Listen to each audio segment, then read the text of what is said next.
और देखिए इस वक्त राजनीति की दुनिया से ही एक अहम खबर आ रही है। बीजेपी ने कई प्रदेशों में अपने अध्यक्ष बदल दिए हैं। बीजेपी के कई प्रदेशों में जो अध्यक्ष हैं वो बदले गए हैं, पार्टी नेतृत्व बदला गया है। जी किशन रेड्डी का नाम इसमें सबसे ऊपर है। तेलंगाना बीजेपी का अध्यक्ष बना दिया गया है जी किशन रेड्डी को।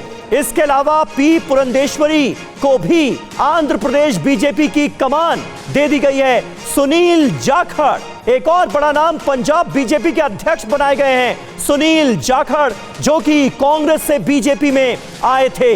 बाबूलाल मरांडी का नाम सामने आया है, झारखंड के नए अध्यक्ष होंगे, यानी झारखंड में बीजेपी का नेतृत्व अब बाबूलाल मरांडी के जिम्मे होगा। जी किशन रेड्डी को तेलंगाना का अध्यक्ष बनाया गया है। पी पुरंदेश्वरी को आंध्र प्रदेश की जिम्मेदारी दी गई है। सुनील जाखड़ को पंजाब का जिम्मा दिया गया है और झारखंड बीजेपी के अध्यक्ष बनाए गए हैं बाबूलाल मरांडी। तो ये इस वक्त की बड़ी खबर, क्योंकि इसके लिए लगातार बैठकों का दौर जारी था। कहा यह जा रहा था कि किसी भी वक्त नाम फाइनलाइज हो सकते हैं और अब पूरी पिक्चर क्लियर हो गई है, तस्वीर सामने आ चुकी है। बीजेपी ने कई राज्यों के अध्यक्ष बदल दिए हैं। बाबूलाल मरांडी को झारखंड का नया अध्यक्ष बनाया गया है। तेलंगाना के बीजेपी अध्यक्ष जी किशन रेड्डी होंगे।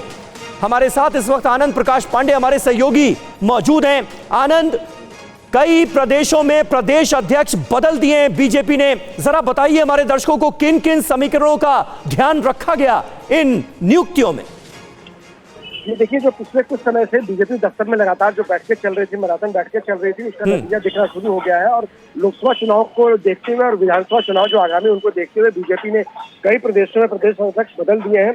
आंध्र प्रदेश में पी पुरंदेश्वरी को प्रदेश अध्यक्ष बनाया गया, वहीं दूसरी तरफ झारखंड में बाबूलाल मरांडी को प्रदेश अध्यक्ष बनाया गया। इसके अलावा पंजाब में सुनील जाखड़ को, जो कि कांग्रेस से आए हैं, उनको प्रदेश बीजेपी की कमान सौंपी गई है। इसके अलावा तेलंगाना में जहाँ पे एक लंबे समय से टसल देखने को मिल रहा था, जब से इटाला राजेंद्र जो कि टीआरएस से बीजेपी में आए थे, इनकी और प्रदेश अध्यक्ष जो संजय बंडी है उनसे नहीं बन रही थी, तो ऐसे में अब संजय बंडी की जगह जी किशन रेड्डी जो कि केंद्रीय मंत्री भी हैं, उनको प्रदेश अध्यक्ष बना दिया गया। और दूसरी तरफ राजेंद्र इटाला को वहां पर जो कैंपेन कमेटी है चुनाव के संबंध में, जो चुनाव प्रबंधन समिति है, उसकी जिम्मेदारी उनको दी गई है। तो ऐसे में बीजेपी ने वहाँ के उन राज्यों में समीकरण जो है उनको साधने की कोशिश की और ये अभी शुरुआत है। बताया जा रहा है कि अभी एक दो दिनों में और ऐसे कुछ प्रदेशों में जो है बीजेपी के प्रदेश अध्यक्ष बदले जाएंगे और उन सबके पीछे जो लोकल फैक्टर्स है, चुनाव को मद्देनजर समीकरण है और इसके साथ साथ काबिलियत है कि किस आधार पर ये लोग पार्टी को वहां आगे जिता सकते हैं। तो इन तमाम समीकरणों को देखते हुए पार्टी ने तय किया है। और पिछले कुछ समय में आपने देखा होगा कि बीजेपी के दफ्तर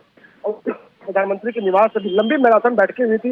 अमित शाह से लेकर बीजेपी के अध्यक्ष जेपी नड्डा और संगठन मंत्री उसमें मौजूद रहे थे। अब उसका नतीजा एक एक करके हमको हमारे सामने आ रहा है। बिल्कुल, मिशन 2024 के मद्देनजर भी बीजेपी में ये नई नियुक्तियां बहुत महत्वपूर्ण हो जाती हैं। और आनंद प्रकाश पांडे, जिस तरह से आपने कहा, जी किशन रेड्डी को निश्चित तौर पर ऐसा लग रहा है बड़ी जिम्मेदारी दी गई है, क्योंकि तेलंगाना में इस बार बीजेपी पूरा जोर लगाने के मूड में नजर आ रही है और चुनौती भी बड़ी है। बीआरएस और कांग्रेस दो पार्टियों से बड़ा मुकाबला है, कड़ा मुकाबला है। ऐसे में जी किशन रेड्डी को जो बड़ी जिम्मेदारी दी गई, उसके बाद क्या माना जा रहा है, केंद्र सरकार में भी वो बने रहेंगे, केंद्रीय मंत्री के तौर पर भी जिम्मेदारी निभाएंगे और तेलंगाना के अध्यक्ष भी रहेंगे। जी देखिए, इस बात की संभावना कम है। हो सकता है कि क्योंकि बीजेपी में लंबे समय से ये परिपाटी रही है कि एक व्यक्ति एक पद की यहाँ पे परिपाटी रही है और उसको पूरी हद तक बीजेपी का जो आलाकमान उसको फॉलो करने की कोशिश भी करता है। तो ऐसे में उम्मीद ये की जा रही है कि जल्दी केंद्रीय कैबिनेट में भी फेरबदल होगा और जी किशन रेड्डी को पूरी तरह तेलंगाना की जिम्मेदारी दी जाएगी। क्योंकि आप केंद्रीय मंत्री रहते हुए आपको अगर प्रदेश में लड़ाई लड़नी है, वहाँ पे आपकी अपनी सरकार नहीं है वहाँ, तो ऐसे में आप पूरा समय नहीं दे पाएंगे। हालांकि दूसरा तर्क भी दिया जाता है कि अगर आप प्रदेश अध्यक्ष है और साथ में अगर केंद्रीय मंत्री है तो आपको कई तरह की आवाजाही में और कई तरह की आपको प्रोटोकॉल से सहूलियत मिलती है। लेकिन बीजेपी का ये मानना है कि अगर फुल हैंड उनको दिया जाता है, उनको एक स्टेट में चुनाव के मद्देनजर, क्योंकि लोकसभा चुनाव के साथ साथ विधानसभा चुनाव भी 2 महीने में वहाँ पे होने वाले हैं, तो ऐसे में अगर उनको पूरी जिम्मेदारी दी जाएगी तेलंगाना का, तो ऐसे में उनको ठीक है। बहुत बहुत शुक्रिया आनंद पांडे आपका हमारे साथ जुड़ने के लिए और यह अहम जानकारी हमें देने के लिए। कई राज्यों में बीजेपी ने अध्यक्ष बदल दिए हैं।